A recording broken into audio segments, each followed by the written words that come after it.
ಕಾಯಕವೇ ಕೈಲಾಸವೆಂದು ಬಸವ ಬಂದಾನೋ. ಯಾವಾಗ ಬಂದಾನ್ರಿಪ್ಪ? 12ನೇ ಶತಮಾನ ಬಂದಾನ್ರಿಪ್ಪ. ಅವಾಗ ಬಂದಾನ ಕಾಯಕವೇ ಕೈಲಾಸ ಅಂತ. ಹೌದ್. ಈಗ ಬಂದ್ರ ಅವನ್ಯಾಕ ಕುಳಿಸ್ಯಾರಪ್ಪ ಮಂದಿ. ಹೌದ್. ಕಾಯಕವೇ ಕೈಲಾಸವೆಂದು ಬಸವ ಬಂದಾನೋ. ಕಾಲತೀರ್ಥ ಸಂಗಮನಾಥನ ಸೇವೆಗೈದಾನೋ. ದಯವೇ ಧರ್ಮದ ಮೂಲವೆಂದು ಬಸವ ಬಂದಾನೋ.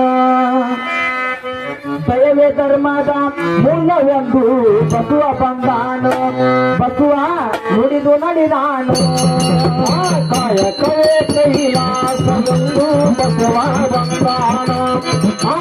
ಕಾಯಕವೇ ಕೈಲಾಸವೆಂದು ಬಸವ ಬಂದಾನೋ.